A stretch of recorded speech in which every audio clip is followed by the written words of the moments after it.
All right, welcome to Hoops Tonight, presented by FanDuel here at The Volume. We have a very special episode for you guys today, continuing our coverage of LeBron James passing Kareem Abdul-Jabbar to become the NBA's all-time leading scorer. We talked a lot the night that LeBron broke the record about his scoring development and the way that he rounded out his skill set to become the player that he needed to be capable of winning 4 championships the way that he did. And so what I thought would be a lot of fun today is to zoom in on 5 specific games, 5 specific moments in LeBron's career that I thought demonstrated him meeting those milestones that he had to reach in his scoring development. So what today's going to be is the top 5 scoring moments of LeBron James's career. So without any further ado, let's get started. I'm going to take you guys back to 2007 in the Eastern Conference Finals in Game 5, as the Cleveland Cavaliers went on the road in a 2-2 tied series to play the Detroit Pistons, the same Detroit Pistons team that won a championship in 2004 and made it to the NBA Finals again in 2005 and made it, I can't remember exactly how many, but they made it to a bunch of Eastern Conference Finals consecutively. One of the dominant Eastern Conference teams of that era, and LeBron James was just 22 years old. And you guys might remember this as the game where he scored 25 straight points to secure the win, eventually sending the Cavaliers to the NBA Finals. He also scored 29 of their last 30. There was like a random Drew Gooden free throw mixed in there, if I remember correctly. And he finished the game with 48 points, 9 rebounds, and 7 assists. But I looked at this as the game that clearly demonstrated LeBron's foundational skill, which was that nobody could keep him from getting to the rim. Every all-time great NBA player has to be well-rounded. You have to build out the rest of your skill set to add that versatility that makes you tougher to beat in the playoffs. But every single one of those all-time great players has a foundational skill, that one thing that they do better than everyone else, and that is their most reliable ability. Whether that's with, Shaquille O'Neal, just his overwhelming size and strength. Or for Steph Curry, the fact that he was the best jump shooter to ever play the game. And for LeBron James, it was simply that nobody could keep him from getting to the rim. At 6'9" and 270 pounds or whatever it is he was, and with his freak athleticism, I thought he was the best athlete in the league when he was younger, no one was capable of keeping him in front. And this game was such a great example of that. He had 2 massive dunks to send the game to overtime in regulation, and then obviously the game winner driving past Chauncey Billups. So let's take a look at some footage. Another opportunity for the Cavaliers to take the lead. They're down by 1. Maxfield defending on James. LeBron with the step back, stuffs. 89-88. Here we are. The score is 88-87. Detroit's in front. There's about 36 seconds left, and LeBron is at the top of the key, and he's isolating Jason Maxiell. Now, Jason Maxiell was the player that the Pistons tried to put on LeBron in this situation because he had a better chance of matching LeBron's size and strength. But you're going to see the Pistons try a couple of different things to try to keep him away from the rim. So let's take a look. So as LeBron is getting ahead of steam, notice first of all, he's starting back at the Pistons logo. When you give yourself more of a head of steam, it's harder for someone to contain you, as opposed to starting at the three-point line when you're starting from a full stop. Now, LeBron's going to hit Jason Maxiell with a dribble combination, a double move, to get to the rim. He's going to start with the ball in his right hand, and watch how when he crosses over through his legs to the left, how he opens up his shoulders and his body to the left. And you can actually see Jason Maxiell hop a little bit to his right to try to contain that move. And then LeBron's going to whip the crossover back over to the right, and Maxiell's completely out of position, and now he's loading up for a jackhammer dunk with his right hand. Now, the very next possession, Chauncey Billups goes down and hits a 3 and puts the Pistons back up by 2. So the Pistons are up 91-89. Out of 15 seconds. Out of 10. James with the step. And the game is tied at 91. Now you're going to see Drew Gooden come up to set a screen on Jason Maxiell so he can get switched on to Tayshaun Prince. Now, Tayshaun Prince is one of the better perimeter defenders of this era with a ton of length on the ball. You might remember him famously having massive defensive plays in his NBA playoff career. But he gives a lot of weight and strength up to LeBron. So LeBron gets the switch, and now he's going to pull the ball out to the right wing. And notice, once again, he dribbles all the way back out to about 40 feet so he can get that head of steam. Now, as you can see, Tayshaun Prince is looking around, and he sees he doesn't have any help on his right side. So what he's going to do is he's going to try to funnel him to the left in hopes that Rasheed Wallace will be able to help him at the rim. But in the process, he kind of opens up his left shoulder with LeBron driving to his right. And LeBron is so big and strong that he's just going to blow through that shoulder with absolutely no resistance and dunk the basketball again. One little note there, you can see Rasheed Wallace unwilling to help off of Donyell Marshall in the corner. We're going to talk about this when we get further down the list, but that's another characteristic of LeBron's game. Defensive players are terrified to help because they believe he will beat them with the pass every single time. So LeBron gets these back-to-back dunks and the game goes to overtime. Now, as we remember, from this point forward through the rest of overtime, LeBron puts on a ridiculous shot-making display from the perimeter to really carry the Cavaliers offense through the 2 overtime periods. But we're not going to focus on that right now because it wasn't really reliable. This was a phase of LeBron's career when he was very streaky. And we're going to get to it later, but it took years and years more of relentless hard work from LeBron for him to build out the jump shot to the point where it was reliable. But let's fast forward to the end of this game. So it's double OT, 107 to 107. Second, 4, 3, James scores with 2.2 to go. The Cavaliers lead 109-107. Notice this time, they put Chauncey Billups on LeBron James, and that was not a switch. That was to start the play. My guess there is Chauncey probably asked for the opportunity to try to disrupt LeBron's handle. Once again, LeBron is starting out at the Detroit Pistons logo, out at half court so that he can get a running start. Billups is once again shading his right hand this time, trying to funnel him towards the help. But LeBron has such a head of steam when he beats Chauncey off the dribble that they just can't even stop him when he knifes his way through the lane. And once again, you can see Rasheed Wallace jumping out to Donyell Marshall to try to stop a pass. One other note on this play that I thought was super interesting. When you're being guarded by smaller guards and you're a bigger player, you never want to play around with the basketball. That's not your advantage. Your advantage is your strength and your athleticism. So I liked how LeBron was simple there and just went to the left, as opposed to trying to do a dribble move like he did against some of the bigger, slower players.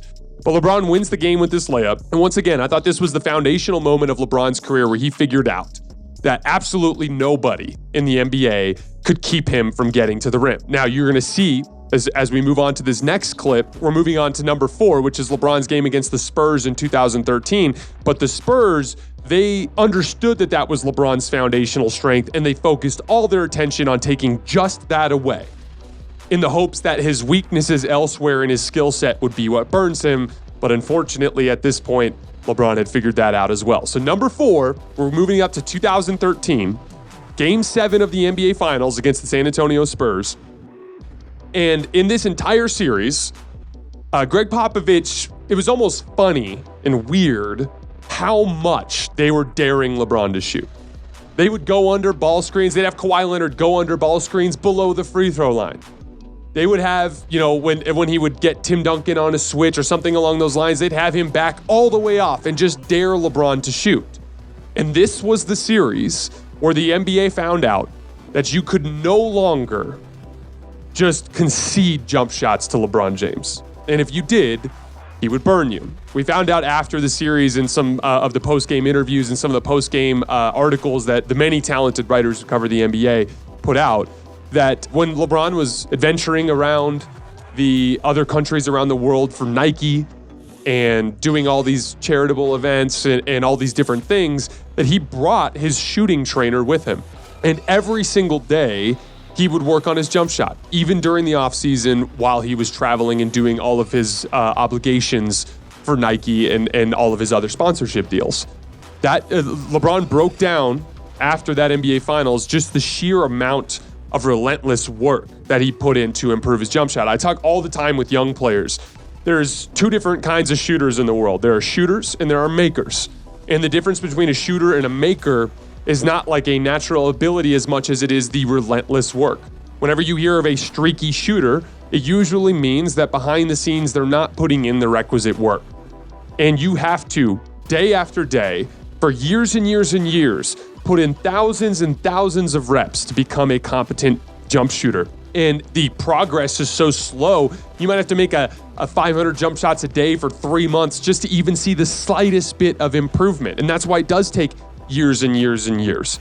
And so there's a specific moment that I want to point out to you guys where you can see that fulfillment happen for LeBron James. So let's start with the shots themselves. So here we are, we're in the third quarter, and the Spurs are up 57-56.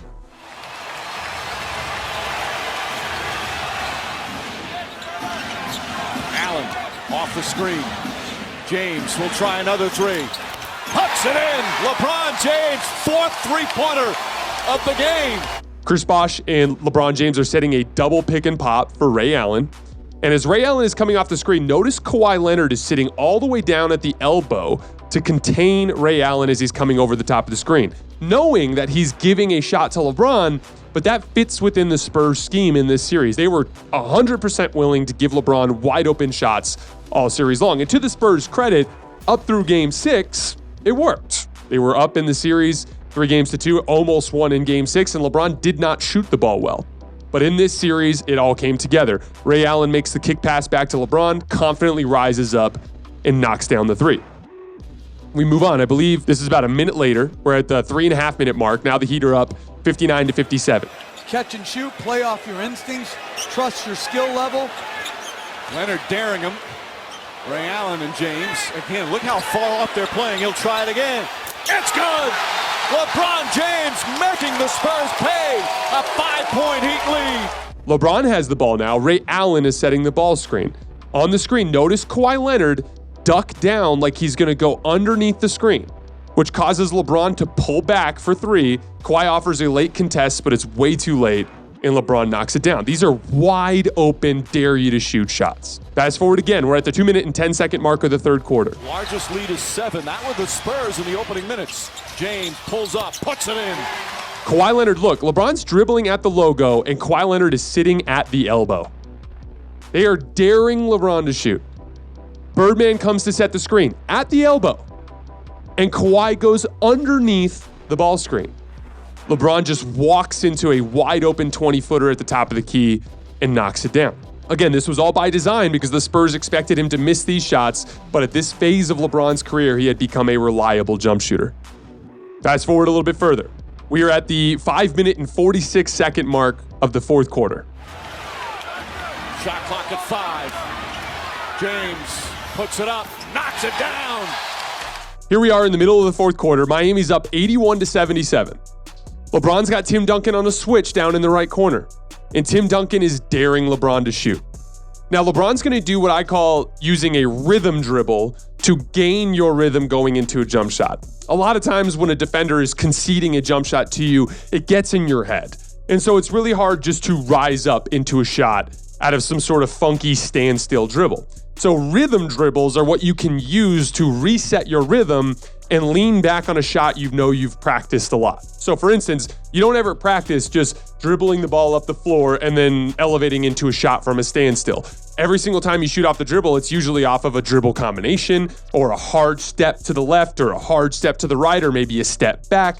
And so using a rhythm dribble can set you into a situation where you can think back and go, I've made this shot hundreds of times in practice. So LeBron's going to use a pound dribble through his legs from right to left to rise up into the shot. That sets his rhythm.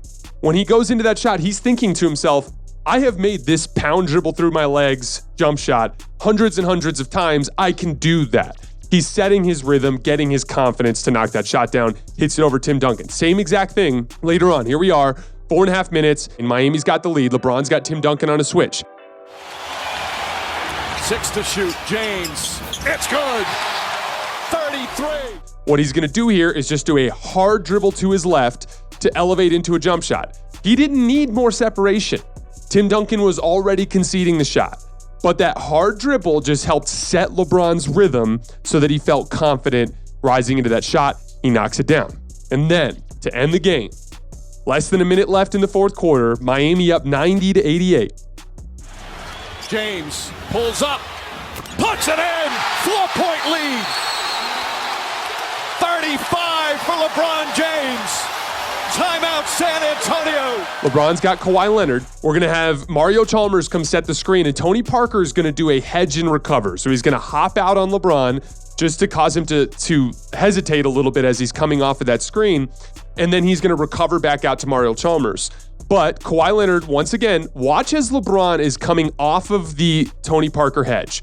Look at this long step Kawhi Leonard takes back to the paint. It's not a long step to contest LeBron's jump shot. It's a long step back to the paint. They are once again overplaying the paint and conceding a jump shot to LeBron. He rises up and knocks down the 20-footer that effectively amounts to be the dagger to win LeBron's second NBA championship. And one of my favorite moments in this video, if you watch, the camera stays live and follows LeBron to the bench. And as he's going to the bench, after he high-fives a couple coaches, you can see him just do a hard fist pump into his hand, and he yells out something that sounds like yes or yeah. And what I love about that is, to me, that's the fulfillment of hard work leading to results. LeBron, as a wealthy man, traveling in his summers, it would be so easy for him to relax. It would be so easy for him to take it easy. But he paid his dues, blood, sweat, and tears for years and years and years to round out that jump shot into something that he could count on. And then suddenly, in a big moment, when he absolutely needed it, it came through for him. And you got to see that fulfillment. As an athlete, those are just the moments that I appreciate the most, just seeing that hard work pay off and lead to something. And it almost comes out as a nearly emotional type of response. Number 4, this was LeBron finally discovering that teams could not ever concede jump shots to him. And if they did, that he would make them pay. All right, number 3. We're going to fast forward now to 2017. This was Game 3 of the Eastern Conference first round series between the Cleveland Cavaliers and the Indiana Pacers. The Cavs had gone up 2-0, and they were going on the road to Indiana. That Game 3 on the road for a team down 2-0 is always one of the toughest games in the world to win. I always call it the buzzsaw game because you're playing in front of your home crowd. Usually that team is the underdog. They feed off of that crowd energy to an absurd extent. And once again, in this game, it played out like so many other Game 3s that I've seen in NBA history play out. The home team dominates throughout. But in the second half, Ty Lue actually benches both of Kyrie Irving and Kevin Love because they weren't playing well, and he closes the game with LeBron James and role players. This game, to me, is the best example of how LeBron's passing ability sets up his scoring opportunities. Throughout the NBA, you see scorers deal with multiple defenders all over the floor. And oftentimes for a defensive coach or for a defensive strategy, it makes the most sense to try to get the ball out of that guy's hands because chances are he's not going to consistently make the right play because he's looking to score. That's the way his basketball brain works. But with LeBron James in particular, it's the exact opposite effect. LeBron is constantly looking to make the right read, like we were talking about in the Detroit Pistons game when Rasheed Wallace kept refusing to leave Donyell Marshall to offer help on LeBron at the rim. LeBron is one of the most efficient scorers in NBA history, and I think a huge part of that is he's constantly on an island attacking just his defender. But that's not just by design. That's not bad defense. It's simply because coaches are terrified to send help to LeBron because they know he will burn them every single time. And that's how this game started. Here's a play early in the fourth quarter. Pacers are up 93-84. After his monster second quarter, and I'm sure he's glad to see one go through, Kevin. Yeah, no question. Tough shot. Boy, again, long two there. LeBron had been torching the Pacers with the pass throughout this entire game. He actually finished the game with 12 assists. So there's one play in particular from this game that I think is the perfect encapsulation of this concept that I'm talking about. So in the middle of the fourth quarter, there's about 6.5 minutes left, and the game is tied 98-98. Paul George, a chance at triple doubles together here tonight. Swung away by Shumpert. Here's LeBron James. He's got Korver on the wing. He'll take it himself. Look out! LeBron gives Cleveland the lead. Paul George is isolating Iman Shumpert at the free throw line, and Iman Shumpert shumps him or strips him as he's rising up for a jump shot. Rest in peace to Fred McLeod, the play-by-play announcer for the Cavs who coined that term. But it sparks a 2-on-1 fast break with LeBron James with the basketball, Kyle Korver running the right wing, and Monte Ellis standing between LeBron and the rim. LeBron, all he does is right at the top of the key, hesitates with a high dribble and peeks over at Kyle Korver. And when he does, watch Monte Ellis sprint out to Kyle Korver. Not, oh, I'm scared of LeBron, let me get out of the way. I'm not interested in taking a charge. Just literally, I think LeBron's gonna make this pass to Kyle Korver. So he sprints out to Kyle Korver and concedes a wide open dunk to LeBron James going down the lane. Once again, the fear of LeBron James and his willingness to make the right play at the expense of conceding a wide open dunk. LeBron finished the game with 41, 13, and 12 and closed out the Indiana Pacers on their home floor to go up 3-0 in the series without Kyrie Irving and Kevin Love. The ultimate offensive engine in NBA history. All right, let's fast forward 1 year to 2018. We're going to look at 2 games for this one, but there's one specific play that I think kind of sets everything up. And then obviously you guys remember what happens in game 2 of this series. But we're going to 2018 in the Eastern Conference second round series between the Toronto Raptors and the Cleveland Cavaliers. The Cavaliers had just come out of a 7-game slugfest against the Indiana Pacers, and so they were exhausted and worn out. Everyone was generally low on the Cavs at this point, and the Toronto Raptors were a heavy favorite to win this series. But they go into game 1, and LeBron's having a tough shooting night. Finished the game 12 for 30 from the field, only had 26 points. But down the stretch, he made every big play to send the game to overtime, and I believe J.R. Smith ended up making most of the big shots in OT as the Cavs ended up stealing game 1. But the biggest play of the game, it's 105-103. Toronto has the lead. Backing in on Anunoby. James with 10 to shoot. The fadeaway for the tie. Yes! LeBron James knocks it down. LeBron doesn't call for a ball screen. LeBron doesn't run any sort of action. And again, this is a big thing that I talk about. If you call ball screens, you're bringing a second defender up into the play. LeBron wanted nothing to do with that. He saw OG Anunoby and said, this is the guy that I'm attacking. Backs him down to the right block and knocks down a fadeaway over his right shoulder. I look at this as the game where LeBron understood that he was confident enough in his skill set to go to the post in late game situations to create shots. One of the reasons why I'm such a big believer in turning your back to the basket is it's the easiest way to protect the basketball. It allows you to use your size and strength to pin the defender behind you.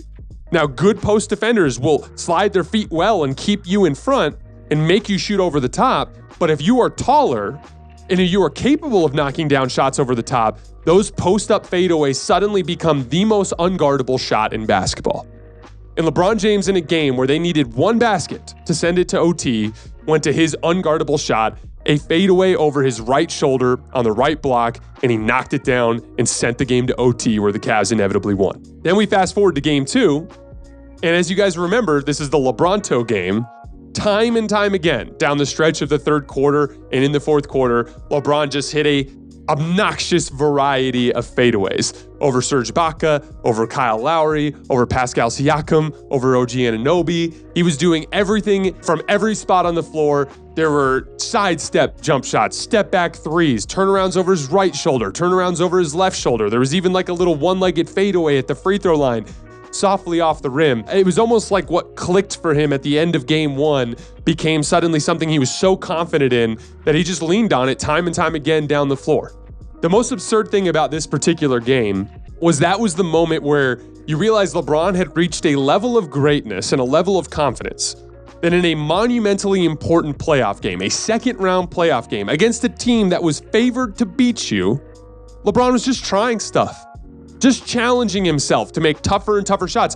LeBron went to that tough shot in game 1 because he had to. It was his best chance to tie the game.